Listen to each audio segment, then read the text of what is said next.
بسم اللہ الرحمن الرحیم۔ السلام علیکم پیارے دوستو، پیشی خدمت ہے عمران سیریز کا منفرد ایکشن، سسپینس اور ایڈونچر سے بھرپور ناول بگ بردرز مکمل ناول۔ تو چلیے دوستو ناول شروع کرتے ہیں، لیکن اس سے پہلے آپ سب دوستوں سے گزارش ہے کہ اردو صفحہ چینل کو لازمی سے سبسکرائب کر لیں اور بیل کو ضرور پریس کر دیں۔ سپر فیاض کے چہرے پر یتیمی برس رہی تھی اور وہ منہ لٹکائے بیٹھا ہوا تھا، جبکہ عمران کے دیدے چاروں طرف گردش کر رہے تھے اور چہرے سے ایسا لگ رہا تھا جیسے ذہانت اور چالاکی سے چھو کر بھی نہ گزری ہو۔ اس کے چہرے پر حماقتوں کے ڈھونکرے برس رہے تھے۔ سمجھ میں نہیں آ رہا ہے کہ میں تمہاری بات کا کیا جواب دوں۔ اچانک سپر فیاض نے عمران کی طرف دیکھتے ہوئے کہا، کس بات کا جواب؟ اور یہ تمہارے چہرے پر 12 کیوں بج رہے ہیں؟ عمران نے سپر فیاض کا مذاق اڑاتے ہوئے پوچھا۔ شکر کرو کہ ابھی 12 ہی بج رہے ہیں، 14 بھی بج سکتے ہیں، تم اس کی فکر چھوڑو، مجھے یہ بتاؤ، سپر فیاض نے اسی انداز میں کہا۔ کس بارے میں ڈیئر سپر؟ عمران نے کہا۔ اتنی دیر سے کیا میں جھگ مار رہا تھا؟ کیا میری ایک بات بھی تم نے نہیں سنی؟ سپر فیاض نے بگڑے ہوئے لہجے میں کہا۔ نہیں سپر، میں نے کچھ نہیں سنا کیونکہ میرا دھیان کسی اور کی طرف تھا، عمران نے شرماتے ہوئے کہا۔ کیا مطلب؟ کہاں تھا تمہارا دھیان؟ سپر فیاض نے چونکتے ہوئے کہا۔ وہ 18 نمبر کی میز دیکھ رہے ہو؟ وہاں ایک حسینہ بیٹھی ہوئی ہے، عمران نے کہا تو سپر فیاض چونک کر اس کی طرف دیکھنے لگا جس طرف عمران نے اشارہ کیا تھا۔ کیا مطلب؟ کیا تم اس لڑکی کو دیکھ رہے تھے؟ سپر فیاض نے حیرت بھرے لہجے میں کہا۔ قسم لے لو میں نے پہلے اس کی طرف نہیں دیکھا، وہ کافی دیر سے ٹکٹکی باندھے مجھے گھور رہی تھی، پھر مجھ سے بھی نہ رہا گیا تو میں نے بھی اسے گھورنا شروع کر دیا، عمران نے بے چارگی کے عالم میں کہا تو سپر فیاض اسے تیز نظروں سے گھورنے لگا۔ یہ تم نے عورتوں کو کب سے دیکھنا شروع کر دیا ہے؟ نان سینس، سپر فیاض نے منہ بناتے ہوئے کہا۔ جب سے یہ حسین چہرہ میری نظر آیا ہے، عمران نے کہا۔ حسین چہرہ؟ یہ تمہیں حسین چہرہ دکھائی دیتا ہے؟ نان سینس، سپر فیاض نے غصیلے لہجے میں کہا۔ کیا مطلب؟ اگر تمہاری نظروں میں یہ حسین نہیں ہے تو پھر اور حسن کسے کہتے ہیں؟ عمران نے کہا۔ کیا ہو گیا ہے تمہارے ذوق کو؟ بھینگی آنکھوں اور چیچک زدہ چہرے کو تم حسین کہہ رہے ہو؟ سپر فیاض نے جلائے ہوئے لہجے میں کہا۔ خدا کی غضب سے ڈرو سپر، اس سے زیادہ حسین چہرہ نہ میں نے پہلے کبھی دیکھا ہے اور نہ ہی زندگی میں کبھی دیکھ سکوں گا، عمران نے خالصتاً عاشقانہ لہجے میں کہا۔ احمق ہو تم، سپر فیاض بڑبڑایا۔ احمق اعظم کا ہو، عمران نے منہ بنا کر کہا۔ مجھے معلوم ہے لیکن، سپر فیاض کہتے کہتے رک گیا۔ لیکن کیا؟ عمران نے پوچھا۔ اس لڑکی کو چھوڑو اور مجھے بتاؤ کہ میں کیا کروں؟ پلیز عمران، تمہیں آج ہاں میں جواب دینا ہی ہوگا کیونکہ میری نوکری خطرے میں ہے، سپر فیاض نے کہا۔ میرے جواب سے تمہاری نوکری کا کیا تعلق؟ عمران نے حیرت بھرے لہجے میں پوچھا۔ بہت گہرا تعلق ہے، اگر میں نے تمہارا مثبت جواب تمہارے ڈیڈی کو نہ ہی دیا تو بس سمجھو کہ میری خیر نہیں ہے، سپر فیاض نے روحان سے لہجے میں کہا۔ کیوں؟ خیر کیوں نہیں ہے؟ کیا ہوگا تمہارے ساتھ؟ سپر فیاض کے خاموش ہونے پر عمران نے پوچھا۔ یہی کہ پھر مجھے استعفیٰ دینا ہی پڑے گا، سپر فیاض نے ایک طویل سانس لیتے ہوئے کہا۔ استعفیٰ دیں تمہارے دشمن؟ ہاں، اب تفصیل سے بتاؤ کہ کس بات کا جواب مانگ رہے ہو، عمران نے کہا۔ شادی کرنے کا، سپر فیاض نے جلائے ہوئے لہجے میں کہا۔ دوسری شادی کرنا چاہتے ہو؟ کچھ تو خدا کا خوف کرو، اگر بھابھی کو پتہ چل گیا تو وہ تمہاری ساری سینڈلیں جمع کر لیں گی اور پھر ان کی سینڈلیں ہوں گی اور تمہارا سر ہوگا۔ اس موقع پر میں بھی تمہارا کوئی مددگار نہیں ہوگا کیونکہ اماں بھی کی جوتیاں سر پر کھا کر میرا سر پہلے ہی پلپلا ہو چکا ہے، اگر بھابھی ہارڈ جوتیاں میرے سر پر پڑیں تو میں تو بالکل ہی گنجا ہو کر رہ جاؤں گا، اس لیے یہ گنجا بن تمہیں ہی مبارک ہو، عمران نے کہا۔ میں اپنی شادی کی نہیں تمہاری شادی کی بات کر رہا ہوں، نان سینس، سپر فیاض نے برا سا منہ بناتے ہوئے کہا۔ میری شادی کا کیا مطلب؟ کیا تم مجھ سے شادی کرنا چاہتے ہو؟ تمہاری طبیعت تو ٹھیک ہے نا، عمران نے بوکھلائے ہوئے لہجے میں کہا تو سپر فیاض سے گھور کر رہ گیا۔ جب بھی بولو گے فضول ہی بولو گے، کبھی تو عقل سے کام لے لیا کرو، سپر فیاض نے منہ بناتے ہوئے کہا۔ یہی تو مصیبت ہے، میرا اوپر والا کھانا بالکل ہی خالی ہے، پھر کیسی عقل اور کیسی سوچ، عمران نے ایک سرداہ بھرتے ہوئے کہا۔ آخر تم شادی کرنے سے اس قدر کیوں ڈرتے ہو؟ سپر فیاض نے منہ بناتے ہوئے کہا۔ تمہیں کس نے کہا کہ میں شادی کرنے سے ڈرتا ہوں؟ عمران نے کہا۔ تو پھر تم شادی کرنے سے انکار کیوں کرتے ہو؟ سپر فیاض نے اسی انداز میں کہا۔ اس لیے کہ کوئی ڈھنگ کی لکڑی مکڑی کیا کہتے ہیں اسے، عمران نے سپر فیاض کی جانب دیکھتے ہوئے پوچھا۔ حماقتیں مت کرو، سپر فیاض نے برا سا منہ بنا کر کہا۔ ہاں حماقتیں، آج تک کوئی ڈھنگ کی حماقتیں نہیں ملی جو میں شادی کر لیتا، عمران نے کہا۔ اب تک جو درجنوں رشتے تمہارے لیے آئے تھے، کیا ان میں ایک لڑکی بھی ایسی نہیں تھی جو تمہیں پسند ہو اور تم اسے بیوی بنا لیتے۔ سپر فیاض نے منہ بناتے ہوئے کہا، بیوی؟ ارے سپر فیاض، تم آدمی ہو کہ چھچندر؟ کبھی حماقتیں کی باتیں کرتے ہو اور کبھی بیوی کی۔ آخر تمہارا مقصد کیا ہے؟ بولو۔ عمران نے حیرت سے کہا، وہی جسے سمجھ کر بھی تم جان بوجھ کر انجان بن رہے ہو۔ سپر فیاض نے کہا، میں کچھ نہیں سمجھا سپر احمق جو ٹھہرا، تم کھل کر بتاؤ کہ کیا مقصد ہے اور کیا چاہتے ہو۔ عمران نے کہا، یہ کہ بس اب بہت ہو چکا، تم شادی کر لو۔ سپر فیاض نے کہا، شادی؟ میرے شادی کر لینے سے تمہیں کیا فائدہ ہوگا سپر فیاض؟ پیاز میرا مطلب سپر فیاض۔ عمران نے جان بوجھ کر نام بگاڑتے ہوئے ہکلا کر پوچھا، تمہارے ڈیڈی سے میری جان چھوٹ جائے گی۔ سپر فیاض نے کہا، وہ تو تم میری شادی کیے بغیر بھی چھڑا سکتے ہو۔ عمران نے اطمینان بھرے لہجے میں کہا، وہ کیسے؟ سپر فیاض نے چونک کر پوچھا، استعفیٰ دے کر۔ عمران نے کہا، یا اللہ! سپر فیاض نے سر پکڑتے ہوئے کہا، کیوں، کیا سر میں درد ہونے لگا ہے؟ عمران نے سر بے ساختہ ہو کر پوچھا، نہیں ہوا تو ہو جائے گا۔ اللہ کے لیے عمران سنجیدہ ہو کر بتاؤ کہ آخر تم شادی کیوں نہیں کرنا چاہتے؟ سپر فیاض نے جلائے ہوئے لہجے میں کہا، ابھی بتایا تو ہے کہ کوئی ڈھنگ کی لڑکی نہیں ملی۔ عمران نے سنجیدگی سے جواب دیتے ہوئے کہا، اتنے رشتوں میں سے؟ سپر فیاض نے کہنا چاہا، کوئی نہیں۔ عمران نے بات کاٹ کر کہا، کیا سیٹھ طفیل بھائی کی بیٹی بھی پسند نہیں ہے؟ اگر تم اس سے شادی کرنے کی حامی بھر لو تو تمہاری قسمت کھل جائے گی، وہ اپنے ساتھ کروڑوں کی جائیداد جہیز میں لائے گی۔ سپر فیاض نے کہا، گڈ! کیا بات کہی ہے تم نے سپر، تم مجھے شادی لڑکی سے نہیں اس کے لائے ہوئے جہیز سے کرانے کا مشورہ دے رہے ہو؟ عمران نے سر ہلا کر کہا، پھر وہی حماقت کی باتیں۔ سپر فیاض نے بگڑ کر کہا، تو تم کون سی عقل والی باتیں کر رہے ہو؟ تم جیسی بات کرو گے اس کا جواب بھی تمہیں ویسا ہی ملے گا۔ عمران نے منہ بناتے ہوئے کہا، مجھے صرف یہ بتا دو کہ میں سر عبد الرحمن صاحب سے کیا کہوں؟ کیا ان سے جا کر یہ کہہ دوں کہ تم سیٹھ طفیل بھائی کی بیٹی سے شادی کرنے کے لیے راضی ہو؟ سپر فیاض نے پوچھا، کہہ دو میں سر کٹانے کے لیے تیار ہوں، لیکن سپر تم احمق نمبر 1 کب سے ہو گئے ہو؟ عمران نے منہ بناتے ہوئے کہا، کیا مطلب؟ سپر فیاض نے پوچھا، مطلب یہ کہ تم خود ڈیڈی کو جواب نہیں دے سکتے کیا؟ ان سے صاف کہتے کہ تم سپریڈنٹ ہو، کوئی کھسیارے سے تو نہیں، اور نہ ہی تمہارا شادی کرانے والوں سے کوئی تعلق ہے۔ عمران نے بدستور منہ بناتے ہوئے کہا، وہ صرف ہاں میں جواب سننا چاہتے ہیں، اسی لیے تم سے جواب مانگ رہا ہوں۔ سپر فیاض نے کہا، پھر تو انہیں میری پسند کی لڑکی تلاش کرنا ہوگی۔ عمران نے کہا، تمہیں کیسی لڑکی پسند ہے بتاؤ مجھے۔ سپر فیاض نے پوچھا، لڑکی کی دونوں آنکھیں شمالاً جنوباً ہوں اور ناک لمبی اور پتلی، بلکہ بینگن جیسی ہو، اس کا رنگ ایسا ہو جسے دیکھ کر کوا بھی شرما جائے، لنگڑا کر چلتی ہو، اونچا سنتی ہو، زبان میں لکنت ہو، اور یا پھر گونگی بھی ہو تو کوئی پرواہ نہیں، قد چھوٹا بھی ہو تو خیر ہے۔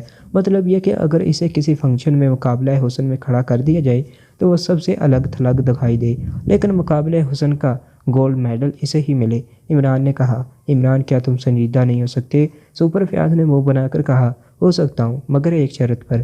عمران نے کہا، کون سی شرط پر؟ سپر فیاض نے پوچھا، اس فضول ذکر کو چھوڑ کر کوئی اور بات کرو۔ عمران نے صاف لہجے میں کہا، تو پھر سنو، تمہارے ڈیڈی نے مجھ سے ایک اور بات بھی کہی ہے۔ سپر فیاض نے ہنگارہ بھرتے ہوئے کہا، کون سی بات؟ عمران نے پوچھا، وہ یہ کہ اگر تم سوئٹزرلینڈ والی لڑکی، کیا نام ہے اس کا؟ ہاں جولیا نافٹر واٹر، اگر تم جولیا نافٹر واٹر سے شادی کرنا چاہتے ہو تو وہ اس پر بھی تیار ہیں۔ سپر فیاض نے کہا، آہستہ بولو سپر، ایسا نہ ہو کہ چیف سن لے۔ اگر ایسا ہوا تو نہ صرف تمہیں بلکہ ڈیڈی کو بھی استعفیٰ دینا پڑ جائے گا، بلکہ چیف سے کوئی بعید نہیں، اس کا کوئی ممبر ہماری نگرانی کر رہا ہو اور چیف ہماری باتیں سن کر اسے ہم دونوں کا ہی قصہ تمام کرنے کا آرڈر دے دے۔ ایسی صورت میں ایک ایک کر کے دو بے آواز گولیاں آئیں گی، ایک تمہارے جسم میں اتر جائے گی اور دوسری میرے جسم میں داخل ہو کر غائب ہو جائے گی۔ عمران نے بوکھلائے ہوئے لہجے میں کہا، کیا مطلب ہے تمہارا؟ سپر فیاض نے چونک کر پوچھا، مطلب یہ کہ جولیا کو مجھ سے منسوب مت کرو، وہ چیف کی وہ ہے، میرا مطلب ہے وہ چیف کی ڈپٹی ہے۔ اگر اس نے سن لیا تو پھر نہ میری خیر ہے نہ تمہاری، اور نہ ہی ڈیڈی کی، سمجھ رہے ہو نا میں کیا کہہ رہا ہوں؟ عمران نے بوکھلائے ہوئے لہجے میں کہا، سمجھ گیا، تم ایسی باتیں کر کے مجھے ٹالنے کی کوشش کر رہے ہو، لیکن آج تم جو مرضی کہو، میں تم سے جواب لیے بغیر نہیں اٹھوں گا، تمہیں ہر صورت میں ہاں کرنی ہی پڑے گی، آج تمہاری جان نہیں بچ سکتی، سمجھے تم؟ سپر فیاض نے گراتے ہوئے کہا، جان بچی کہاں ہے سپر، بلکہ بری طرح سے پھنسی ہوئی ہے، وہ اپنا سلیمان ہے نا، وہ باورچیوں کی انجمن کا چیئرمین بن گیا ہے اور روز تنخواہ دگنی کرنے اور مراعات حاصل کرنے کے لیے دھمکیاں دیتا ہے۔ عمران نے بیچارگی کے عالم میں کہا، مجھے تمہاری کوئی بات نہیں سننی۔ میں سر عبد الرحمن سے جا کر کہہ دیتا ہوں کہ تمہیں سیٹھ طفیل بھائی کی دوسری بیٹی پسند ہے اور تم اس سے شادی کے لیے تیار ہو۔ سپر فیاض نے کہا، ضرور کہو، لیکن یہ سوچ لینا کہ بوقت نکاح دلہا تم بنو گے یا تمہارا کوئی ماتحت۔ عمران نے کہا، یہ کیا مذاق ہے؟ سپر فیاض نے غصیلے لہجے میں کہا، یہ مذاق نہیں، سچ ہے۔ تم جانتے ہو کہ میں جو کہتا ہوں وہی کر بھی گزرتا ہوں۔ یقین نہیں تو جا کر شادی کا پنڈال سجا کر دیکھ لو، جو ہوگا تمہیں خود ہی معلوم ہو جائے گا۔ عمران نے اطمینان بھرے لہجے میں کہا، تو تم شادی نہیں کرنا چاہتے؟ سپر فیاض نے ہونٹ پیچتے ہوئے کہا، فی الحال نہیں۔ عمران نے اسی انداز میں جواب دیا تو سپر فیاض کا چہرہ غصے سے سرخ ہو گیا۔ شادی کا نہ کرنے کا کوئی جواز بھی تو ہونا چاہیے۔ سپر فیاض نے کہا، جواز تو ہے۔ عمران نے کہا، کیا جواز ہے؟ بتاؤ مجھے۔ سپر فیاض نے کہا، لیکن عمران نے اس کی بات کا کوئی جواب نہ دیا۔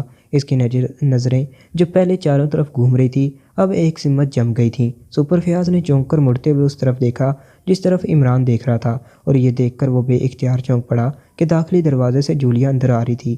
جولیا کو دیکھ کر سپر فیاض کے ہونٹوں پر بے اختیار مسکراہٹ ابھر آئی۔ لو، وہ آ رہی ہے۔ سپر فیاض نے کہا، وہ نہیں، شامت آ رہی ہے۔ عمران نے سہمے ہوئے لہجے میں کہا، شامت؟ کیا مطلب؟ سپر فیاض نے چونک کر کہا، مطلب یہ کہ یہ جولیا نافٹر واٹر نہیں، آگ کا گولا ہے۔ وہ جس کے قریب جاتی ہے یا جو اس کے سامنے آ جائے تو ایک لمحے میں جل کر بھسم ہو جاتا ہے۔ عمران نے کہا، جو بھی ہے، میں تو کہتا ہوں کہ اسے شادی کرنے کی حامی بھر لو۔ اس طرح نہ صرف تمہارے ڈیڈی کا مطالبہ پورا ہو جائے گا بلکہ روز روز کی ڈانٹ ٹپٹ سے مجھے بھی چھٹکارا مل جائے گا۔ سپر فیاض نے کہا، آگ کا گولا کرنے کے گرنے کے بعد جانتے ہو کیا ہوتا ہے؟ عمران نے پوچھا۔ کیا ہوتا ہے؟ سپر فیاض نے پوچھا۔ جس پر گرتا ہے وہ خاکستر ہو جاتا ہے۔ عمران نے کہا، مگر یہ آگ تم پر گر کر تمہیں خاکستر کرنے کے بجائے تمہیں گلزار بنا دے گی۔ سپر فیاض نے مسکراتے ہوئے کہا، گلزار؟ اس کا کیا مطلب ہوتا ہے؟ عمران نے مخصوص لہجے میں کہا، تمہارا سر ہوتا ہے۔ سپر فیاض نے جلائے ہوئے لہجے میں کہا، اس سے پہلے کہ ان میں کوئی اور بات ہوتی جولیا نے عمران کو دیکھ لیا۔ وہ تیر کی طرح اس کی طرف آئی تھی۔ تم یہاں کیا کر رہے ہو؟ جولیا نے عمران کو دیکھ کر حیرت بھرے لہجے میں کہا، وہی جو تم کرنے آئی ہو۔ عمران نے مخصوص لہجے میں کہا، کیا مطلب؟ میں تو یہاں لنچ کرنے آئی ہوں۔ جولیا نے کہا، تو میں بھی یہی کرنے آیا ہوں۔ 2 دن سے بھوکا تھا۔ سب کا تنخواہیں نہ دینے کی وجہ سے سلیمان نے میرا حقہ پانی بند کر رکھا ہے۔ میں بھوک پیاس سے نڈال ہوا جا رہا تھا۔ یہ تو بلا ہو اس سویپر ارے ہے میرا مطلب ہے سپر فیاض کا، جو میرے پاس آ گیا اور میری حالت دیکھ کر اسے مجھ پر ترس آیا اور یہ مجھے یہاں لے آیا۔ اس نے مجھ سے وعدہ کیا ہے کہ میں یہاں بیٹھ کر ایک ساتھ کئی دن کا کھانا کھا سکتا ہوں۔ اب تک میں 3 دن کا کھانا کھا چکا ہوں۔ اب چوتھے اور 5ویں دن کا کھانے کا سوچ رہا ہوں، لیکن شاید پیٹ میں مزید گنجائش نہیں ہے۔ عمران کی زبان ایک بار پھر چل پڑی تو پھر رکنے کا بھلا کہاں نام لیتی تھی۔ کیا بکواس کر رہے ہو؟ جولیا نے منہ بناتے ہوئے کہا، میں بکواس نہیں کر رہا۔ یقین نہیں تو سپر فیاض سے پوچھ لو۔ کیوں سپر؟ عمران نے کہا تو سپر فیاض پورے منہ بنانے لگا۔ کیا مجھے بیٹھنے کے لیے نہیں کہو گے؟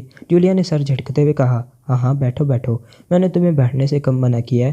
البتہ میں چوتھے دن کا جو کھانا منگواؤں گا اس میں سے تمہیں میں صرف 1 گلاس پانی ہی دوں گا اور کچھ نہیں دوں گا۔ میں ایک ساتھ کئی دن کا کھانا کھا لینا چاہتا ہوں تاکہ اگر سلیمان مجھے چند روز اور کھانا نہ دے تو میں بھوکا پیاسا نہ رہوں۔ عمران نے جلدی سے کہا تو جولیا ایک طویل سانس لے کر رہ گئی۔ آپ کیسے ہیں فیاض صاحب؟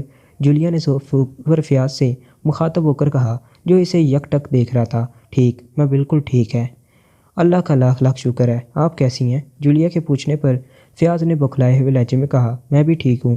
اور سنائیں، کیا ہو رہی تھی عمران سے باتیں؟ جولیا نے کہا، یہ کہ تم آگ کا گولا ہو۔ عمران نے ہکلاتے ہوئے کہا، کیا؟ جولیا نے حیرت سے عمران کو دیکھتے ہوئے کہا، ہاں، سپر فیاض کہہ رہا تھا کہ تم آگ کا گولا ہو اور مجھے جلا کر بھسم کرنے آ رہی ہو۔ عمران نے کہا تو فیاض بے اختیار اچھل پڑا۔ کیا مطلب ہوا اس بات کا؟ جولیا نے حیرت اور قدرے غصیلے لہجے میں کہا۔ عمران کی بات سن کر فیاض کے چہرے پر سے بھی ہوائیاں اڑنے لگی تھی۔ یہ جھوٹ بول رہا ہے مس جولیا، یہ میں نے نہیں کہا۔ سپر فیاض نے گڑبڑا کر کہا، پھر کس نے کہا ہے؟ جولیا نے ہونٹ چباتے ہوئے پوچھا۔ عمران نے آپ کو آگ کے گولے سے تشبیہ دی تھی۔ سپر فیاض نے عمران کو گھورتے ہوئے کہا، فاؤل مت کرو سپر، ابھی تم ہی تو کہہ رہے تھے کہ وہ آ رہی ہے، آگ کا گولا گرنے دو، گلزار بنا دے گی۔ عمران نے سپر فیاض کو گھورتے ہوئے کہا تو سپر فیاض کے ہاتھوں کے طوطے اڑ گئے۔ بکواس مت کرو، میں نے ایسا کچھ نہیں کہا۔ سپر فیاض نے بری طرح سے چیختے ہوئے کہا، یہ لو، اب ڈانٹنے بھی لگے ہو۔ عمران نے دے نچالتے ہوئے کہا، ہوں، یہاں بہت سی میزیں خالی پڑی ہیں، اگر کہو تو میں اٹھ کر چلی جاتی ہوں یہاں سے۔ جولیا نے عمران کو گھورتے ہوئے کہا، ارے نہیں، بیٹھو، میں نے نہ تمہیں آگ کا گولا کہا اور نہ ہی میں تمہیں خود کو بھسم کرنے دوں گا، کیا سمجھے؟ عمران نے کہا، آخر بات کیا ہے؟ کیا تم لوگ میرے آتے ہی اوٹ پٹانگ باتیں کرنا شروع ہو گئے ہو؟ جولیا نے حیرت سے پوچھا۔ سپر، تم ہی بتا دو اسے، مجھے تو وہ سب بتاتے ہوئے شرم آ رہی ہے، عمران نے کنواری دلہن کی طرح شرماتے ہوئے کہا۔ تو سپر فیاض ایک طویل سانس لے کر رہ گیا۔ ایسی کون سی بات ہے جسے بتاتے ہوئے تمہیں شرم آ رہی ہے؟ جولیا نے اور زیادہ حیرت بھرے لہجے میں کہا۔ وہ شادی، بیوی، بچے، ارے عمران نے مخصوص لہجے میں کہا، اور پھر اس نے شرمیلی لڑکی کے انداز میں بے اختیار دونوں ہاتھوں میں اپنا چہرہ چھپا لیا۔ ارد گرد بیٹھے ہوئے افراد اس کی حرکتیں دیکھ کر پہلے ہی محفوظ ہو رہے تھے۔ عمران نے جو لڑکیوں کے انداز میں دونوں ہاتھوں میں اپنا چہرہ چھپایا تو حال میں متعدد کھلاتے ہوئے کہہ کے گونج اٹھے۔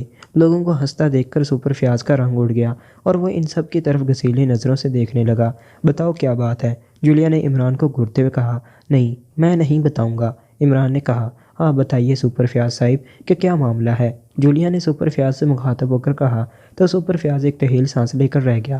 مس جولیا، ان کے ڈیڈی نے میری ڈیوٹی لگائی ہے کہ میں انہیں یا تو شادی کے لیے راضی کروں ورنہ پھر اس کے شادی کے انکار کی کوئی ٹھوس وجہ معلوم کر کے ان کو بتاؤں۔ انہوں نے مجھے سختی سے ہدایات دی ہیں کہ میں آج عمران سے ہر حال میں یہ بات کنفرم کر کے آؤں۔ سپر فیاض نے کہا۔ تو یہ بات ہے؟ جولیا نے سر جھٹکا۔ میں نے اس سے یہ بھی کہا ہے کہ اگر اسے کوئی لڑکی پسند ہے تو یہ مجھے اس کا نام بتا دے، میں اس کے بارے میں جا کر سر عبد الرحمن کو بتا دوں گا۔ مجھے یقین ہے کہ عمران جسے بھی پسند کرے گا سر عبد الرحمن اس کی پسند کو ریجیکٹ نہیں کریں گے، یہ بات خود انہوں نے بھی کہی ہے، سپر فیاض نے کہا۔ تو اس کی بات سن کر جولیا کا چہرہ کھل اٹھا۔ پھر کیا جواب دیا اس نے؟ جولیا نے سپر فیاض کی طرف بے تابی سے دیکھتے ہوئے کہا۔ میں نے اپنی پسند بتا دی ہے سپر کو۔ اس سے پہلے کہ سپر فیاض کوئی جواب دیتا عمران نے فوراً کہا۔ کیا مطلب؟ کون پسند ہے تمہیں؟ مجھے بھی بتاؤ۔ جولیا نے اس کی طرف امید افزا نظروں سے دیکھتے ہوئے پوچھا۔ ایک لڑکی ایسی ہو کہ جو شمال اور جنوب میں ایک ساتھ دیکھ سکے اور ناک بینگن جیسی ہو تاکہ بینگن کا بھرتا دیکھتے ہی یاد آ جائے، عمران نے جواب دیا۔ تو جولیا ایک طویل سانس لے کر رہ گئی۔ بھرتے کا لڑکی سے کیا تعلق؟ جولیا نے منہ بنا کر کہا۔ بہت بڑا تعلق ہے، میری یادداشت مونگ کی دال نے چوپٹ کر دی ہے، جس کی وجہ سے میرا دماغ ٹھکانے پر نہیں رہتا اور نہ مجھے باتیں یاد رہتی ہیں اور نہ ہی لوگوں کے نام، بلکہ میں صبح کا کھایا شام کو بھول جاتا ہوں اور رات کا کھایا صبح کو۔ بعض اوقات تو ایسا لگتا ہے جیسے میں نے پورا ہفتہ کچھ کھایا ہی نہیں۔ عمران کی زبان ایک بار پھر چل پڑی۔ پھر اس سے کیا ہوتا ہے؟ جولیا نے کہا۔ اس لڑکی کی بینگن جیسی ناک دیکھ کر کم از کم مجھے بینگن اور بھرتا تو یاد آ ہی جایا کرے گا، عمران نے مسمسی سی صورت بناتے ہوئے کہا۔ بس یہ ایسے ہی اوٹ پٹانگ باتیں کر کے وقت ضائع کر رہا ہے، سپر فیاض نے کہا۔ عمران نے جواب دینے کے لیے منہ کھولا ہی تھا کہ اسی لمحے سپر فیاض کے سیل فون کی گھنٹی بج اٹھی۔ تو سپر فیاض نے فوراً جیب سے سیل فون نکالا اور پھر وہ فون کا ڈسپلے دیکھنے لگا۔ ڈسپلے دیکھتے ہی اس کا رنگ زرد ہو گیا۔ بھابھی کی کال ہوگی کہ تم نے انہیں لنچ کرانے پر لے جانا تھا، ان کی جگہ کسی اور کو تو نہیں لے گئے ہو؟ عمران نے کہا۔ تمہارے ڈیڈی کی کال ہے، نان سینس، سپر فیاض نے منہ بنا کر کہا۔ نان سینس؟ تم نے ڈیڈی کو نان سینس کہا؟ لاؤ مجھے دو فون، میں ڈیڈی کو بتاتا ہوں کہ تم ان کے پیچھے انہیں کیا کیا کہتے پھرتے ہو، عمران نے کہا۔ تو سپر فیاض اسے گھور کر رہ گیا۔ کیوں مجھے جوتے پڑوانے کا پروگرام بنا رہے ہو؟ سپر فیاض نے۔ تم ہو ہی اسی قابل، عمران نے بڑبڑاتے ہوئے کہا۔ تو سپر فیاض چونک پڑا۔ کیا کہا تم نے؟ ذرا پھر سے کہنا، سپر فیاض نے اسے گھورتے ہوئے کہا۔ کچھ نہیں، جلدی سے فون سن لو، دیر سے فون اٹینڈ کرو گے تو ڈیڈی کی بے پہا کی سننی پڑیں گی، عمران نے کہا۔ وہ ہاں، ایک منٹ، سپر فیاض نے کہا، اور پھر وہ اٹھا اور تیزی سے ایک طرف بڑھتا چلا گیا۔ وہ عمران کے سامنے سر عبد الرحمن کی کال نہ سننا چاہتا تھا، اس لیے وہ سیل فون لے کر باہر نکل آیا۔ تھوڑی ہی دیر میں وہ واپس آ گیا۔ کیا ہوا؟ ڈیڈی نے اب تمہیں شادی کرانے کا عندیہ تو نہیں دے دیا؟ سپر فیاض کا بگڑا ہوا چہرہ دیکھ کر عمران نے کہا۔ وہ مجھے آفس بلا رہے ہیں اس لیے میں جا رہا ہوں، تم جواب سوچ رکھنا، سپر فیاض نے کہا اور مڑ کر جانے لگا۔ مرد کی زبان ایک ہوتی ہے سپر، عمران نے کہا۔ ٹھیک ہے، میں یہی کہہ دوں گا، سپر فیاض نے کہا۔ ارے جانے سے پہلے کاؤنٹر پر بل پے کر دینا ورنہ ریسٹورنٹ والوں نے مجھے پکڑ کر یہاں بٹھا لینا ہے اور پھر یہاں سے تمہیں میری لاش ہی ملے گی، عمران نے اونچی آواز میں کہا۔ تو سپر فیاض سے گھرتا ہوا کاؤنٹر کی طرف بڑھ گیا اور کاؤنٹر پر بل پے کرنے لگا۔ سپر فیاض کے جانے کے بعد عمران اس طرح منہ چلانے لگا جیسے کچھ کھا رہا ہو۔ تمہاری شادی کا کیا مسئلہ ہے؟ چند لمحوں بعد جولیا نے اس کی طرف غور سے دیکھتے ہوئے پوچھا۔ اس کے چہرے پر سنجیدگی تھی۔ کوئی مسئلہ نہیں ہے، صرف ایک مولوی، ایک لڑکی اور ایک لڑکے کی ضرورت ہوتی ہے، یہ دونوں مل جائیں تو اطمینان سے شادی رہتی ہے، عمران نے جلدی سے کہا۔ اور گواہ کہاں چلے گئے؟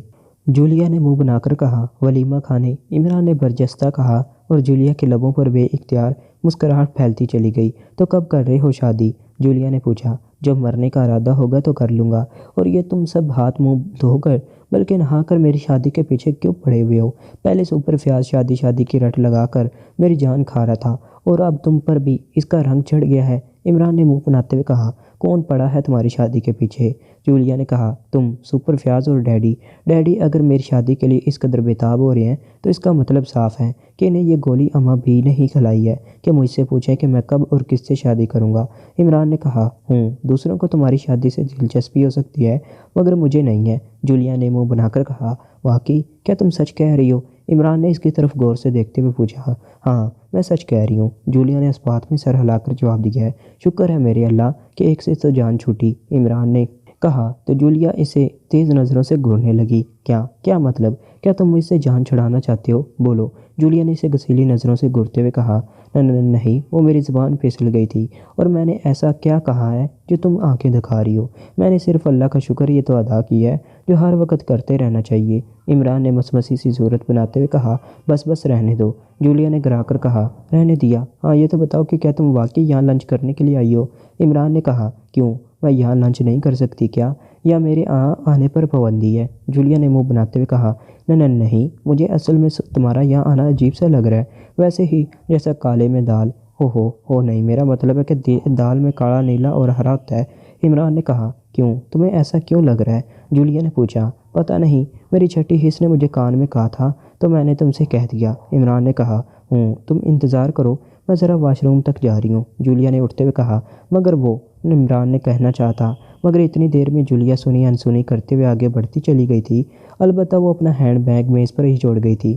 عمران اس وقت ریڈ لائٹ ریسٹورنٹ میں موجود تھا اور اسے یہاں لانے والا سپر فیاض ہی تھا جو اس کے فلیٹ میں آدم کا تھا۔ اتفاق سے سلیمان بازار سے سودا سلف لینے گیا ہوا تھا، اس لیے سپر فیاض اس سے الجھے بغیر عمران کو زبردستی کھینچ کر یہاں لے آیا تھا۔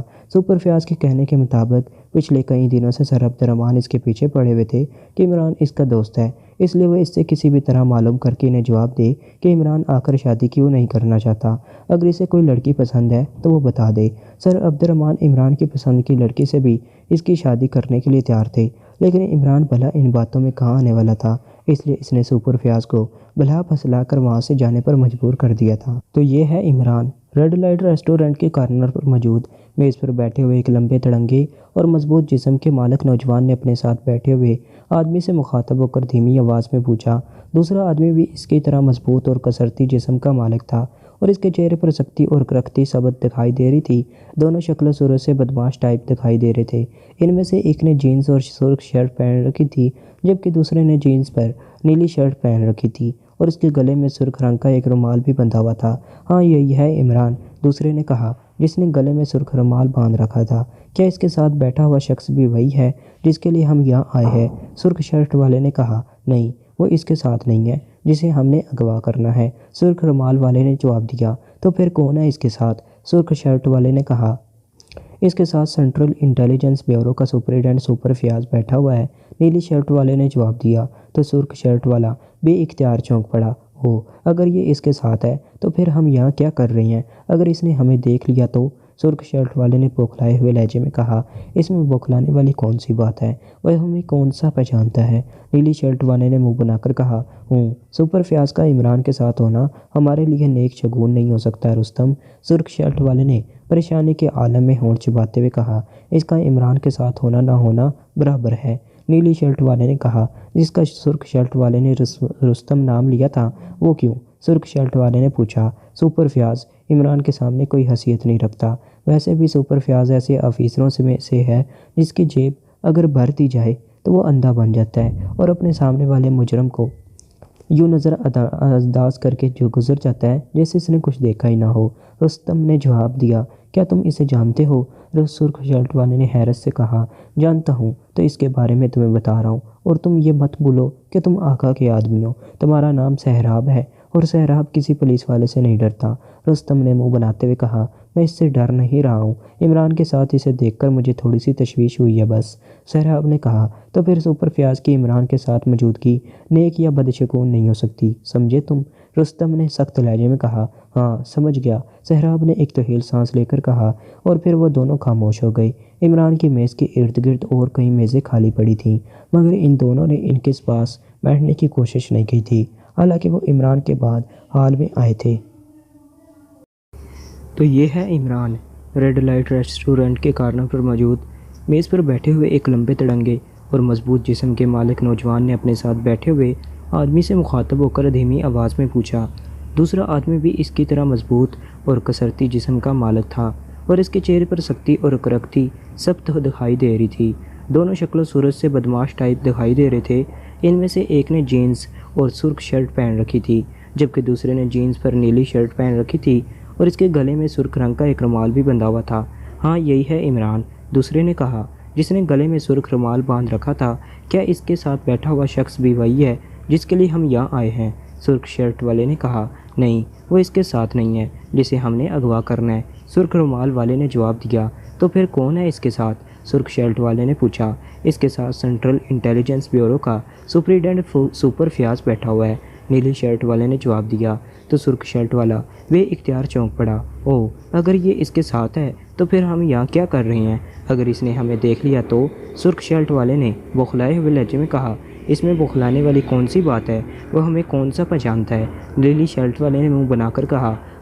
سپر فیاض کا عمران کے ساتھ ہونا ہمارے لیے نیک شگون نہیں ہو سکتا رستم، سرخ شرٹ والے نے پریشانی کے عالم میں ہونٹ چباتے ہوئے کہا۔ اس کا عمران کے ساتھ ہونا نہ ہونا برابر ہے، نیلی شرٹ والے نے کہا۔ جس کا سرخ شرٹ والے نے رستم نام لیا تھا وہ کیوں؟ سرخ شرٹ والے نے پوچھا۔ سپر فیاض عمران کے سامنے کوئی حیثیت نہیں رکھتا، ویسے بھی سپر فیاض ایسے افیسروں میں سے ہے جس کی جیب اگر بھر دی جائے تو وہ اندھا بن جاتا ہے اور اپنے سامنے ہونے والے جرم کو بھی یوں نظر انداز کر کے گزر جاتا ہے جیسے اس نے کچھ دیکھا ہی نہ ہو۔ رستم نے کہا، کیا تم اسے جانتے ہو؟ سرخ شرٹ والے نے حیرت سے کہا، جانتا ہوں تو اس کے بارے میں تمہیں بتا رہا ہوں، اور تم یہ مت بھولو کہ تم آقا کے آدمی ہو۔ تمہارا نام سہراب ہے اور سہراب کسی پولیس والے سے نہیں ڈرتا۔ رستم نے منہ بناتے ہوئے کہا، میں اس سے ڈر نہیں رہا ہوں، عمران کے ساتھ اسے دیکھ کر مجھے تھوڑی سی تشویش ہوئی ہے بس۔ سہراب نے کہا، تو پھر سپر فیاض کی عمران کے ساتھ موجودگی نیک یا بدشگون نہیں ہو سکتی، سمجھے تم؟ رستم نے سخت لہجے میں کہا۔ ہاں سمجھ گیا، سہراب نے ایک طویل سانس لے کر کہا، اور پھر وہ دونوں خاموش ہو گئے۔ عمران کی میز کے ارد گرد اور کئی میزیں خالی پڑی تھیں، مگر ان دونوں نے اس کے پاس بیٹھنے کی کوشش نہیں کی تھی، حالانکہ وہ عمران کے بعد حال میں آئے تھے۔ وہ صبح سے ہی عمران کی نگرانی کر رہے تھے، اور پھر جب عمران سپر فیاض کے ساتھ یہاں آیا تو وہ بھی ان دونوں کا احتیاط سے تعاقب کرتے ہوئے یہاں پہنچ گئے۔ کیا تمہیں یقین ہے کہ ہم اس تک عمران کے ذریعے ہی پہنچ سکتے ہیں؟ چند لمحے خاموش رہنے کے بعد سہراب نے رستم سے مخاطب ہو کر پوچھا۔ ہاں، آقا نے بتایا تھا کہ ہم عمران کے ذریعے ہی اس تک پہنچ سکتے ہیں، وہ اکثر عمران سے ملنے آتی رہتی ہے، یا پھر عمران اس سے ملنے اس کے پاس ضرور جاتا ہے۔ رستم نے جواب دیتے ہوئے کہا، اگر وہ آج عمران سے نہ ملی یا عمران اس کے پاس نہ گیا تو پھر؟ سہراب نے خدشہ ظاہر کرتے ہوئے کہا، تو کیا ہوا؟ ہم کل پھر عمران کی نگرانی کریں گے اور اس وقت تک کرتے رہیں گے کہ جب تک ہمارا کام مکمل نہیں ہو جاتا۔ رستم نے کہا، تم اسے پہچانتے تو ہو نا؟ سہراب نے کہا، ہاں میں اسے پہچانتا ہوں، اسی لیے تو آقا نے مجھے تمہارے ساتھ بھیجا ہے۔ رستم نے بگڑے ہوئے لہجے میں کہا، تمہیں شاید میری باتوں پر غصہ آ رہا ہے۔ سہراب نے اس کا بگڑا ہوا انداز دیکھ کر کہا، ظاہر ہے تم ایم کو جیسی باتیں کر رہے ہو، مجھے تو غصہ آئے گا ہی۔ رستم نے منہ بنا کر کہا، اوکے ٹھیک ہے، اب میں ایسی باتیں نہیں کروں گا۔ یہ بتاؤ کہ آقا اس لڑکی کو کیوں اغوا کرانا چاہتا ہے؟ سہراب نے پوچھا۔ اس سے شادی کرنے کے لیے، رستم نے چلا کر کہا۔ شادی؟ کیا مطلب؟ سہراب نے چونکتے ہوئے کہا، نون سینس، کسی مقصد ہی کے تحت اسے اغوا کیا جا رہا ہے، ورنہ آقا کے پاس لڑکیوں کی کوئی کمی ہے جو وہ بھڑوں کے چھتوں میں ہاتھ ڈالے گا؟ رستم نے کہا، میں نے کچھ اور سنا ہے۔ سہراب نے کہا، کیا سنا ہے تم نے؟ بولو۔ رستم نے پوچھا۔ شاید آقا اسے کسی اور کے کہنے پر اغوا کر رہا ہے، سہراب نے بتایا۔ چلو تمہارے سوال کا جواب تو ملا، رستم نے کہا، لیکن وہ کون ہے جس کے لیے آقا پاکیہ سیکرٹ سروس ڈپٹی چیف کو ہمارے ذریعے اغوا کرانے کی کوشش کر رہا ہے؟ سہراب نے کہا، کیوں؟ کیا تمہیں کوئی تکلیف ہے یہ کام کرنے میں، یا پاکیہ سیکرٹ سروس کی ڈپٹی چیف کو اغوا کرنے سے ڈر رہے ہو؟ رستم نے غصیلے لہجے میں کہا، نہیں یہ بات نہیں ہے۔ سہراب نے کہا، پھر اوٹ پٹانگ باتیں کیوں کر رہے ہو؟ رستم نے کہا، یوں ہی خیال آ گیا تھا۔ سہراب نے کہا، اگر تمہارے ان یوں ہی آنے والے خیالات کا علم آقا کو ہو گیا تو جانتے ہو کیا ہوگا؟ رستم نے پوچھا۔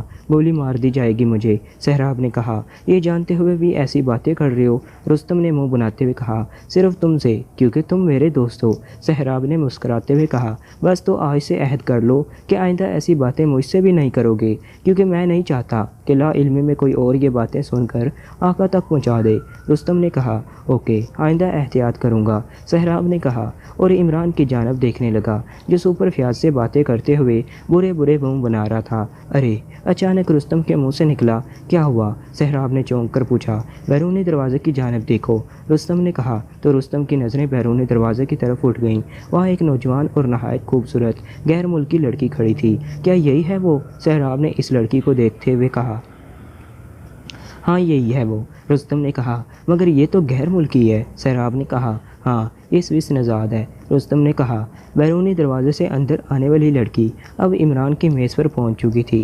پھر وہ وہیں کرسی گھسیٹ کر بیٹھ گئی۔ اب کیا پروگرام ہے؟ سہراب نے پوچھا۔ فی الحال خاموش رہو اور سپر فیاض کا یہاں سے جانے کا انتظار کرو، رستم نے کہا تو سہراب نے اس بات میں سر ہلایا اور خاموش ہو گیا۔ وہ ان تینوں کو کہے گئے کی نظروں سے دیکھ رہے تھے۔ سپر فیاض کے سیل فون پر کال آئی تو اس نے جیب سے سیل فون نکالا اور پھر وہ اٹھ کر کھڑا ہو گیا۔ اس نے عمران اور اس کے پاس بیٹھی ہوئی سوئس لڑکی سے کچھ کہا اور پھر تیز تیز قدم اٹھاتا ہوا بیرونی دروازے کی طرف بڑھ گیا۔ یہ شاید باہر فون سننے جا رہا ہے، سہراب نے کہا۔ ہاں، تم خاموش رہو بس، رستم نے کہا تو سہراب نے ایک بار پھر خاموشی اختیار کر لی۔ کچھ دیر بعد سپر فیاض فون سن کر واپس آ گیا اور اس نے عمران سے کچھ کہا اور پھر وہ مڑ کر تیز تیز چلتا ہوا کاؤنٹر کی طرف بڑھ گیا۔ کاؤنٹر پر جا کر اس نے بل پے کیا اور پھر عمران کو دیکھ کر اسے ٹاٹا کرتا ہوا بیرونی دروازے کی طرف بڑھا اور پھر وہاں سے نکلتا چلا گیا۔ شکر ہے یہ بلا تو ٹلی، سہراب نے سپر فیاض کے جانے کے بعد سکون کا سانس لیتے ہوئے کہا۔ ہاں، اب ہمیں اس لڑکی کو عمران کی میز سے ہٹانا ہوگا، رستم نے کہا۔ اس کے بجائے عمران ہی کو کیوں نہ وہاں سے اٹھا دیا جائے، سہراب نے کہا۔ وہ کیسے؟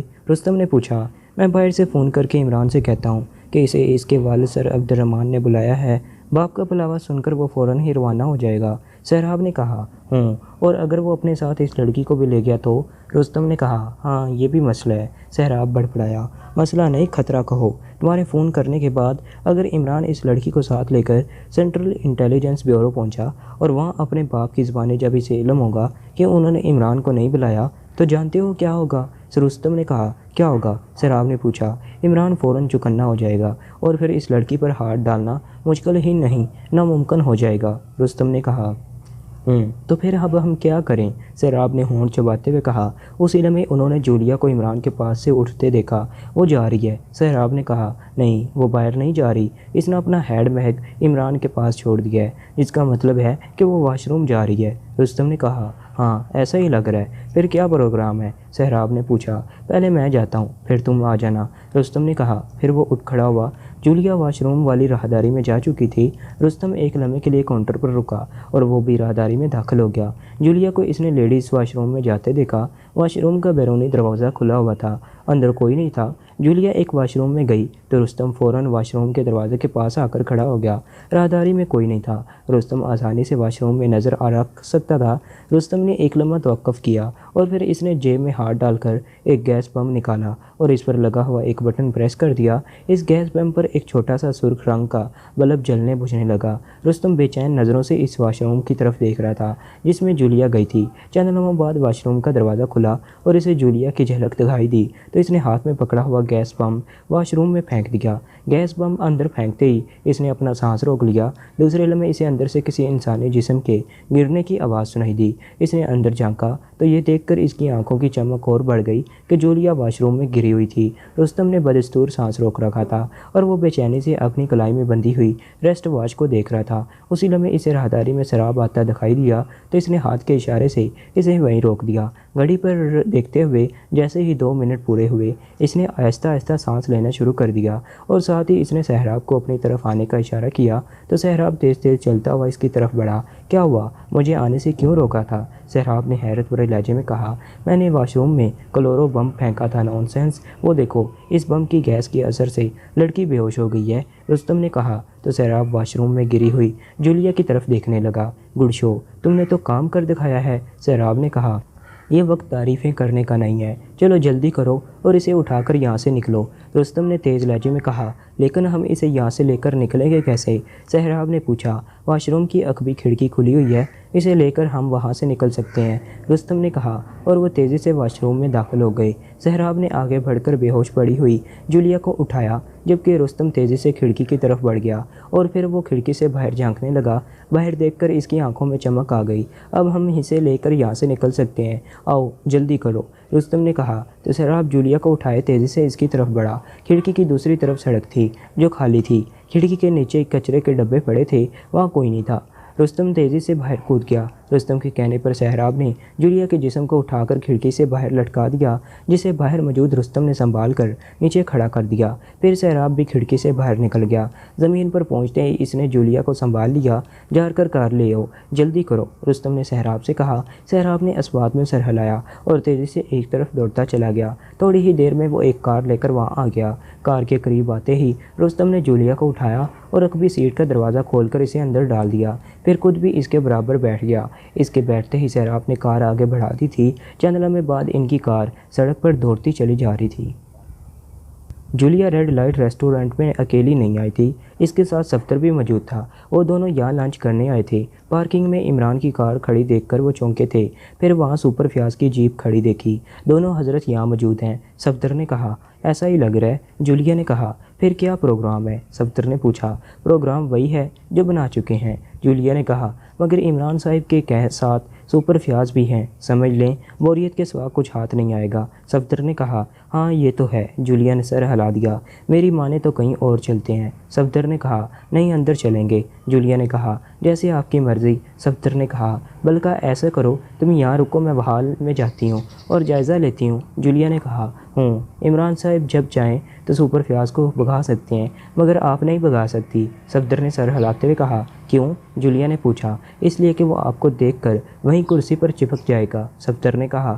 دیکھ لوں گی، جولیا نے سر ہلاتے ہوئے کہا۔ ایک ترکیب اور ہو سکتی ہے، صفدر نے کہا۔ وہ کیا؟ جولیا نے پوچھا۔ میں واش ٹرانسمیٹر پر عمران صاحب کو کال کروں، صفدر نے کہا۔ کال کر کے کہو گے کیا؟ جولیا نے پوچھا۔ یہی کہ ایک ضروری کام ہے، آپ سپر فیاض کو بھگا دیں یا خود اکیلے پارکنگ میں آ جائیں، صفدر نے کہا۔ اگر وہ آ گیا تو کیا کام بتاؤ گے؟ جولیا نے پوچھا۔ یہی کہ ایک آدمی ان کی نگرانی کر رہا ہے، صفدر نے کہا۔ نہیں، عمران تمہاری بات نہیں مانے گا، جولیا نے کہا۔ کیوں؟ صفدر نے پوچھا۔ وہ سمجھ جائے گا کہ تم اس سے جھوٹ بول رہے ہو، جولیا نے کہا۔ ہاں واقعی، عمران صاحب ایک لمحے میں میرا جھوٹ پکڑ لیں گے، صفدر نے سر ہلاتے ہوئے کہا۔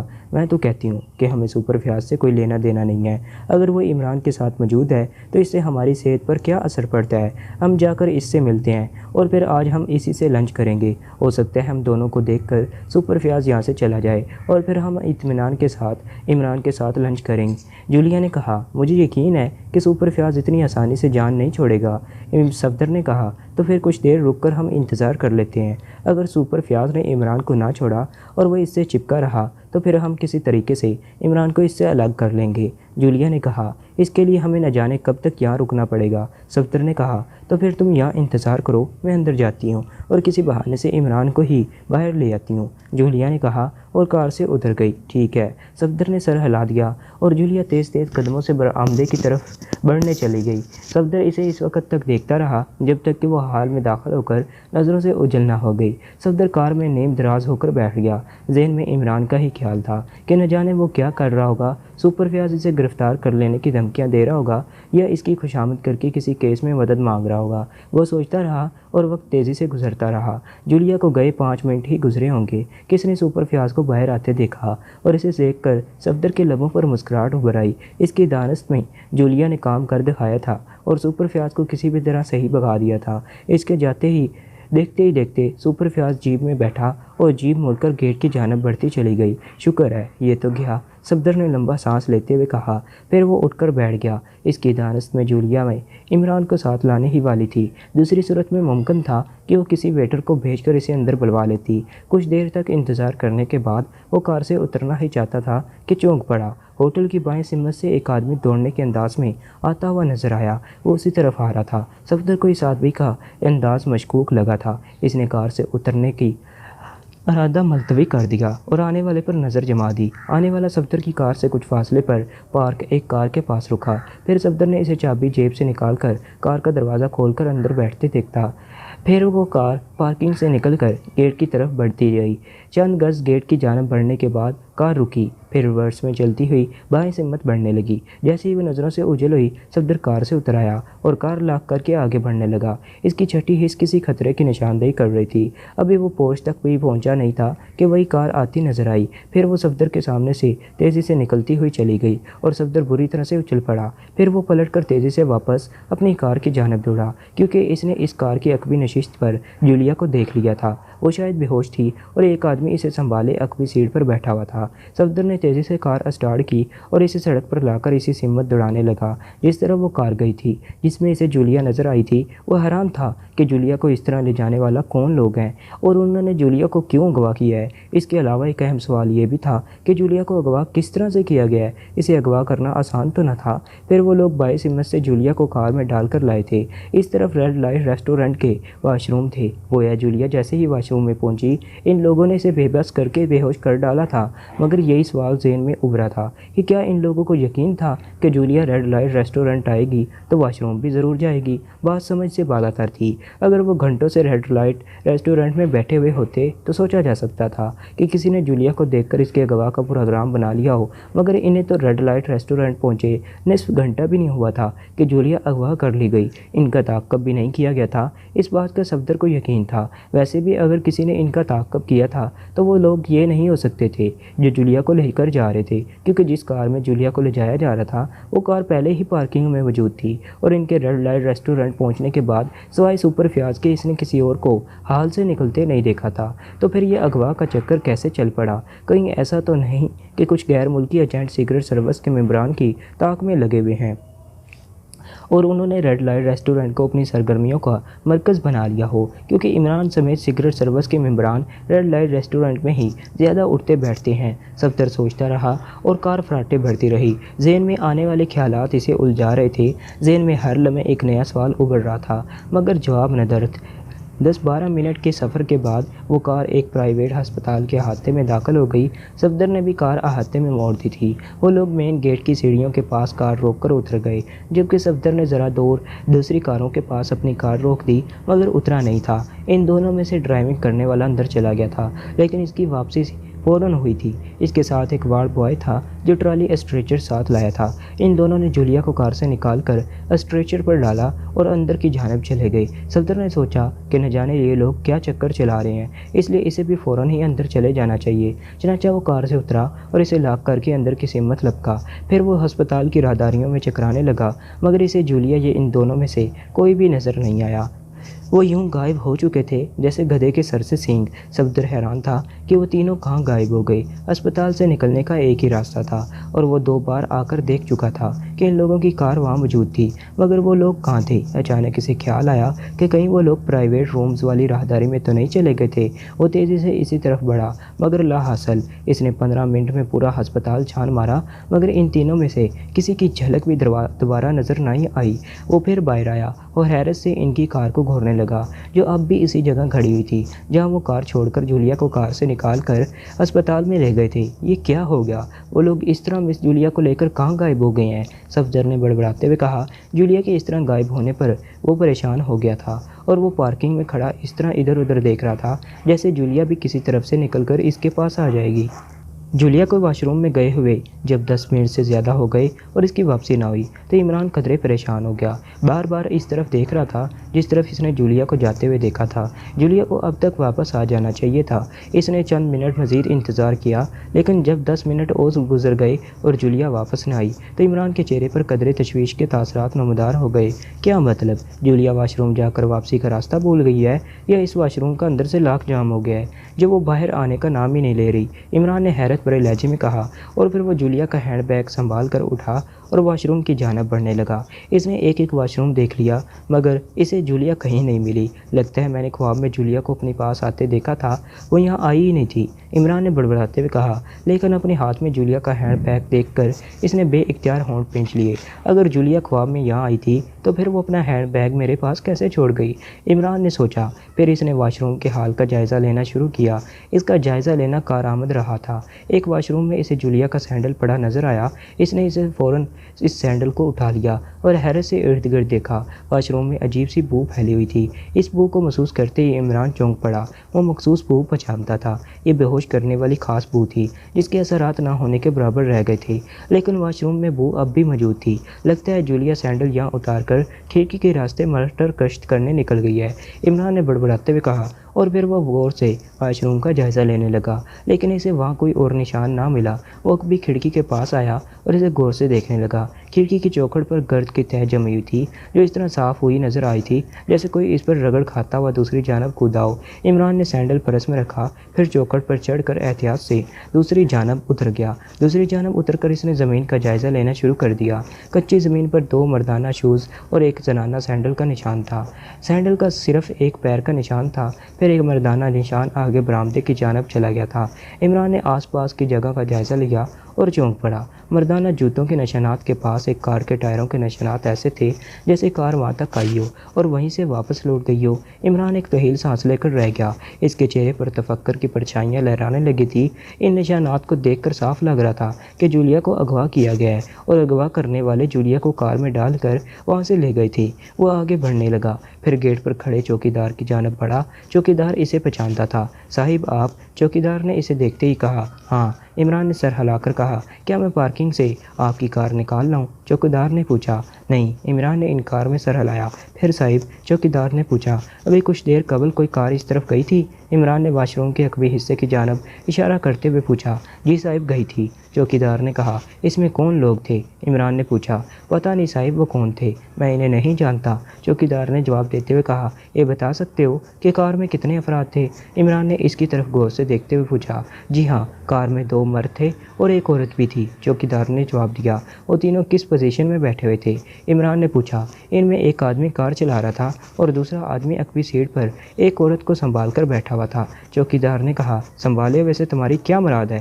عمران نے چونک کر پوچھا۔ وہ عورت شاید بیمار یا بے ہوش تھی، اسی لیے اسے ایک آدمی نے سنبھالا ہوا تھا، چوکیدار نے جواب دیا۔ کار کیسی تھی؟ اس کا نمبر یاد ہے تمہیں؟ عمران نے پوچھا۔ نہیں صاحب، میں نے کار کا نمبر نوٹ نہیں کیا ہے، البتہ اس کا رنگ اور ماڈل میں آپ کو بتا سکتا ہوں، چوکیدار نے کہا۔ اور پھر وہ کار کا رنگ اور ماڈل بتانے لگا۔ وہ کار کس طرف گئی ہے؟ عمران نے پوچھا۔ اس طرف، چوکیدار نے اشارے سے ہمت بتائی۔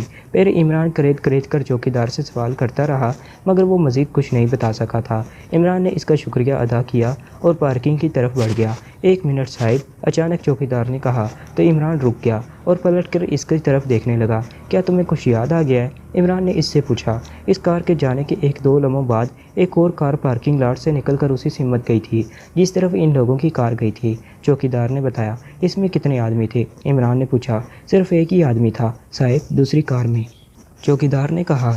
ظاہر ہے تم نے اس کار کا نمبر بھی نہیں دیکھا ہوگا، عمران نے کہا۔ جی صاحب، میں اس کار کا بھی آپ کو رنگ اور ماڈل ہی بتا سکتا ہوں، چوکیدار نے کہا۔ اور پھر اس نے عمران کو دوسری کار کا رنگ اور ماڈل بتا دیا۔ جس نے اس کار کا رنگ اور ماڈل بتایا تھا وہ ایسا ہی تھا کہ اس جیسی درجنوں کاریں اس شہر کی سڑکوں پر دوڑتی پھر رہی تھیں۔ عمران نے اس کا ایک بار پھر شکریہ ادا کیا اور جیب سے ایک بڑی مالیت کا نوٹ نکال کر اس کے ہاتھ پر رکھ دیا۔ چوکیدار جھک جھک کر اسے سلام کرنے لگا۔ عمران مڑا اور تیز تیز چلتا ہوا پارکنگ میں آیا اور اپنی کار میں سوار ہو کر اس نے انجن اسٹارٹ کیا اور ہوٹل کی حدود سے نکل آیا۔ سڑک پر آتے ہی اس نے واچ ٹرانسمیٹر آن کیا اور بلیک زیرو کو کال کرنے لگا۔ X2 over. رابطہ ملتے ہی دوسری طرف سے X2 کی مخصوص بڑھائی ہوئی آواز سنائی دی۔ تمہاری ڈپٹی چیف کو اغوا کر لیا گیا ہے، کالے صفر، اوور۔ عمران نے کہا۔ او عمران صاحب، آپ؟ اور یہ آپ کیا کہہ رہے ہیں؟ جولیا کو اغوا کر لیا گیا ہے، اوور۔ بلیک زیرو کی حیرت بھری آواز سنائی دی۔ بالکل صحیح کہہ رہا ہوں، اوور، عمران نے کہا۔ آپ کو کس نے اطلاع دی ہے، اوور؟ بلیک زیرو نے پوچھا۔ وہ میری موجودگی میں ہی اغوا کی گئی ہے، اوور، عمران نے کہا۔ کیا؟ یہ آپ کیا کہہ رہے ہیں؟ جولیا کو آپ کی موجودگی میں اغوا کیا گیا ہے؟ یہ کیسے ممکن ہے؟ آپ کے ہوتے ہوئے ایسا ہونا تو مشکل کیا ناممکن ہے جناب، اوور بلیک زیرو کی آواز میں حیرت تھی۔ ایسا ہی ہوا ہے پیارے، اسے میری موجودگی میں دھڑلے سے اغوا کیا گیا ہے، عمران نے کہا، اور اس نے سپر فیاض سے لے کر جولیا کے وہاں آنے اور اس کے واش روم میں جانے کے بارے میں ساری تفصیل بتا دی۔ اس کا مطلب یہ ہوا کہ وہ لوگ پہلے سے ہی جولیا کی طاق میں لگے ہوئے تھے۔ اوور بلیک زیرو نے عمران کی پوری بات سننے کے بعد کہا، ہاں ایسا ہی لگ رہا ہے۔ اوور عمران نے کہا، پھر اب کیا کرنا ہے؟ اوور بلیک زیرو نے پوچھا۔ چوکیدار کے بیان کے مطابق اغوا کرنے والے دونوں آدمی مقامی تھے، اس لیے ایسا کرو کہ شہر بھر کے مشتبہ افراد کی تصویریں ریڈ لائٹ ریسٹورنٹ کے چوکیدار کو دکھا کر ان کی شناخت کروانے کی کوشش کرو، شاید سراغ لگ جائے۔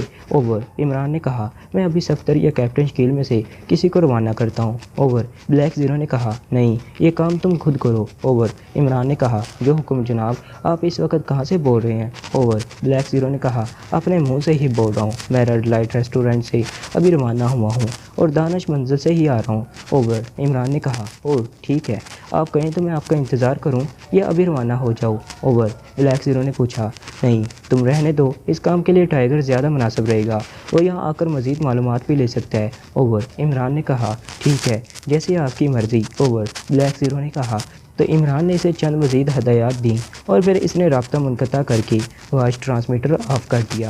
وائس ٹرانسمیٹر آف کرتے ہی اس نے کار کی رفتار بڑھا دی تھی۔ تنویر اور کیپٹن شکیل اپنے ایک دوست کو دیکھنے نیشنل ہسپتال آئے ہوئے تھے۔ وہ کئی دنوں سے یہاں آنے کے بارے میں سوچ رہے تھے مگر آنا نہیں ہو رہا تھا۔ حالانکہ مصروفیت بھی کوئی خاص نہیں تھی، لیکن آج کیپٹن شکیل نے تنویر کو فون کیا کہ وہ آ رہا ہے تاکہ اس دوست کو دیکھنے ہسپتال جایا جا سکے۔ وہ ان دونوں کا مشترکہ دوست تھا جو کئی دنوں سے علیل تھا اور نیشنل ہسپتال میں زیر علاج تھا۔ کیپٹن شکیل تنویر کے پاس پہنچا اور وہ دونوں ایک ہی کار میں سوار ہو کر نیشنل ہسپتال پہنچ گئے۔ ان کے دوست کا نام عبدالرزاق تھا۔ وہ دونوں کافی دیر تک اس سے باتیں کرتے رہے۔ عبدالرزاق کی طبیعت اب بہتر تھی، اس لیے وہ ان سے خوش اخلاقی اور بے تکلفی سے باتیں کر رہا تھا۔ جب کافی دیر ہو گئی تو ان دونوں نے عبدالرزاق سے اجازت لی اور پھر وہ اس کے روم سے باہر نکل آئے۔ اب اس کی طبیعت کافی حد تک سنبھل گئی ہے، کیپٹن شکیل نے کہا۔ ہاں وہ کہہ رہا تھا کہ کل تک اسے ہسپتال سے چھٹی بھی مل جائے گی۔ تنویر نے کہا، اچھی بات ہے، اللہ تعالیٰ سب کو ہر قسم کی بیماری سے محفوظ رکھے، ورنہ ہسپتالوں میں آنے کے بعد مریض کا مرض کم ہونے کے بجائے اور بڑھ جاتا ہے اور اس کے لواحقین کو بھی شدید پریشانی کا سامنا کرنا پڑتا ہے۔ کیپٹن شکیل نے کہا، ہاں سرکاری ہسپتالوں کا یہی حال ہے، یہاں انسانوں کو انسان سمجھا ہی نہیں جاتا ہے۔ ہاں یہاں کا اسٹاف مریضوں سے اس قدر بدترین سلوک کرتا ہے جیسے مریض ہسپتال میں علاج کرانے نہیں بلکہ مذبح خانے میں خود کو ان کسائیوں کے ہاتھوں ذبح کرانے کے لیے آیا ہو۔ تنویر نے کہا، یہاں واقعی کوئی کسی کا پریشان حال نہیں ہوتا، اللہ ہی انہیں ہدایات دیں تو دے دے، ورنہ سرکاری ہسپتالوں کے مسیحا نے تو کسائیوں کا روپ دھار رکھا ہے۔ اس سے زیادہ مریضوں کا برا حال ہسپتال کی انتظامیہ کرتی ہے، جن کے دلوں میں نہ درد ہوتا ہے اور نہ ہی کوئی احساس ہمدردی۔ کیپٹن شکیل نے ایک طویل سانس لیتے ہوئے کہا، وہ راہداری میں چلتے ہوئے مڑے ہی تھے کہ یکلخت چونک پڑے۔ ان کے قریب سے ایک وارڈ بوائے اسٹریچر دھکیلتا ہوا آگے بڑھ رہا تھا اور اس اسٹریچر پر انہوں نے جولیا کو بے ہوش پڑے دیکھا تھا۔ دونوں حیرت سے ایک دوسرے کو دیکھنے لگے۔ یہ تو مس جولیا ہیں، تنویر نے حیرت سے ہکلاتے ہوئے کہا۔ ہاں مگر انہیں ہوا کیا ہے؟ کیپٹن شکیل نے بھی حیرت سے کہا۔ آؤ دیکھتے ہیں، تنویر نے کہا اور وہ بھی اسی طرف بڑھنے لگے جس طرح وہ اسٹریچر لے جایا گیا تھا۔ موڑ عبور کر کے جیسے ہی وہ دوسری طرف پہنچے انہوں نے وارڈ بوائے کو اسٹریچر ایک کمرے میں لے جاتے دیکھا۔ اس کے ساتھ 2 افراد اور بھی تھے۔ اسٹریچر اندر جانے کے بعد دروازہ بند ہو گیا تھا۔ وہ اسی جگہ رک گئے۔ 1-2 لمحے بعد ہی وارڈ بوائے خالی اسٹریچر لے کر باہر نکلا۔ کمرے کا دروازہ اس کے باہر نکلنے کے بعد پھر بند ہو گیا تھا۔ سنو، کیپٹن شکیل نے وارڈ بوائے کو مخاطب کیا۔ جی صاحب، وارڈ بوائے نے اسٹریچر روکتے ہوئے کہا۔ اس خاتون کو کیا ہوا ہے جسے تم ابھی کمرے میں چھوڑ کر آ رہے ہو؟ کیپٹن شکیل نے پوچھا۔ کسی صدمے سے بے ہوش ہو گئی ہیں جناب، وارڈ بوائے نے کہا۔ تو کیا یہ کمرہ پہلے سے ان لوگوں نے لیا ہوا تھا؟ کیپٹن شکیل نے کہا۔ پتہ نہیں صاحب لوگوں نے مجھ سے یہی کہا ہے کہ یہ کمرہ ان کے لیے بک ہے۔ بک کب کروایا ہے اس بارے میں آپ کو آفس سے ہی معلوم ہو سکتا ہے، وارڈ بوائے نے کہا۔ او ٹھیک ہے، کیپٹن شکیل نے کہا۔ کیا یہ آپ کے عزیز ہیں جناب؟ وارڈ بوائے نے پوچھا۔ عزیز نہیں، شناسا ہیں، اسی لیے تو انہیں یہاں دیکھ کر تشویش ہو رہی ہے، کیپٹن شکیل نے کہا۔ تو پھر اندر جا کر دیکھ لیں، وارڈ بوائے نے کہا۔ ہاں ٹھیک ہے، شکریہ، کیپٹن شکیل نے کہا۔ پھر اس نے ایک بڑا سا نوٹ نکال کر وارڈ بوائے کو تھمایا تو وارڈ بوائے کی آنکھیں چمک اٹھی۔ اس نے کیپٹن شکیل کو سلام کیا اور اسٹریچر دھکیلتا ہوا آگے بڑھ گیا۔ وارڈ بوائے جب موڑ عبور کر گیا تو کیپٹن شکیل کمرے کے دروازے پر جھکا اور کی ہول سے آنکھ لگا دی، لیکن دروازے کے سامنے پردہ پڑا ہوا تھا، اس لیے وہ اندر کا منظر نہیں دیکھ سکا تھا۔ دروازے کے آگے پردہ پڑا ہوا ہے، کیپٹن شکیل نے کھڑے ہوتے ہوئے کہا۔ ساتھ والا کمرہ دیکھتے ہیں، اگر خالی ہوا تو روشن دان سے اندر کا منظر نظر آ جائے گا، تنویر نے کہا۔ ٹھیک ہے، کیپٹن شکیل نے کہا۔ پھر وہ ساتھ والے کمرے کی جانب بڑھے۔ کیپٹن شکیل نے ہینڈل گھما کر دروازہ کھولا اور اندر داخل ہو گیا۔ کمرہ خالی تھا۔ تنویر کے اندر آنے کے بعد اس نے دروازہ بند کر کے چٹکنی لگائی اور پردہ کھینچ دیا۔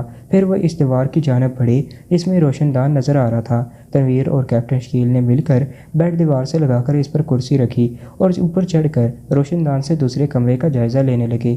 اندر جولیا بیڈ پر بے ہوش پڑی ہوئی تھی اور کمرے میں 4 افراد موجود تھے، جن میں 3 مرد اور 1 عورت تھی۔ یہ دیکھ کر تنویر اور کیپٹن شکیل حیران رہ گئے کہ عورت بڑے ماہرانہ انداز میں جولیا کا میک اپ کر رہی تھی۔ یہ مس جولیا کو ہسپتال میں لا کر ان کا میک اپ کیوں کر رہی ہے؟ کیپٹن شکیل نے تنویر کی طرف دیکھتے ہوئے نہایت آہستہ آواز میں حیرت بھرے لہجے میں کہا۔ میں نہیں جانتا، تنویر نے کہا۔ اس کے لہجے میں بھی حیرت تھی۔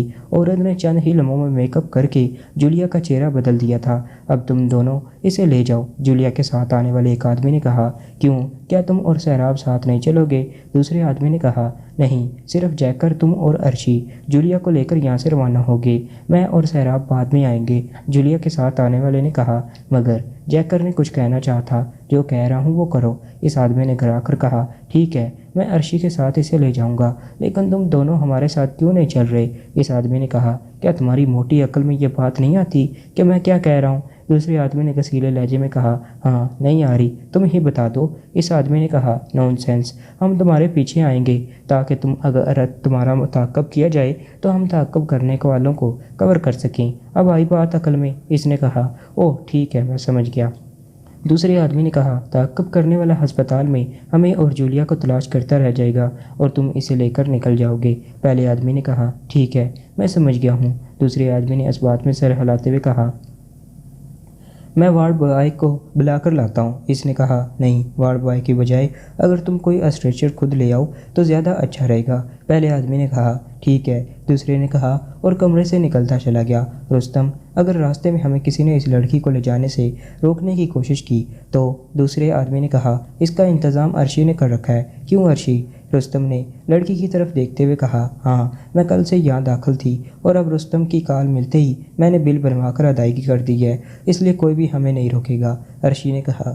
ٹھیک ہے، تیسرے آدمی نے سر ہلاتے ہوئے کہا۔ ٹھیک۔ اسی لمحے دروازہ کھلا اور باہر جانے والا آدمی ایک اسٹریچر دھکیلتا ہوا اندر آ گیا۔ پھر انہوں نے جولیا کو اسٹریچر پر ڈالا اور کمرے سے نکل گئے۔ تنویر اور کیپٹن شکیل نیچے اتر آئے، دونوں کے چہرے ستے ہوئے تھے۔ میں انہیں اس طرح جولیا کو نہیں لے جانے دوں گا، تنویر نے غصیلے لہجے میں کہا۔ نہیں، ہم ابھی کچھ نہیں کریں گے، انہیں ایک مرتبہ ہسپتال سے باہر نکلنے دو، پھر ہم دیکھتے ہیں کہ یہ کون ہے اور مس جولیا کو اس طرح کہاں لے جا رہی ہیں، کیپٹن شکیل نے اسے سمجھاتے ہوئے کہا۔ یہ کام ہم انہیں پکڑ کر بھی کر سکتے ہیں کہ وہ کون ہے اور جولیا کے ساتھ یہ سب کیوں کر رہے ہیں، تنویر نے کہا۔ پھر بھی میرا تم سے یہی مشورہ ہے کہ ابھی تیل دیکھو اور تیل کی دھار دیکھو، ہمیں جلد بازی میں کچھ نہیں کرنا چاہیے، کیپٹن شکیل نے کہا۔ وہ ہرافہ ہے، اگر اس نے جولیا کو نقصان پہنچایا تو؟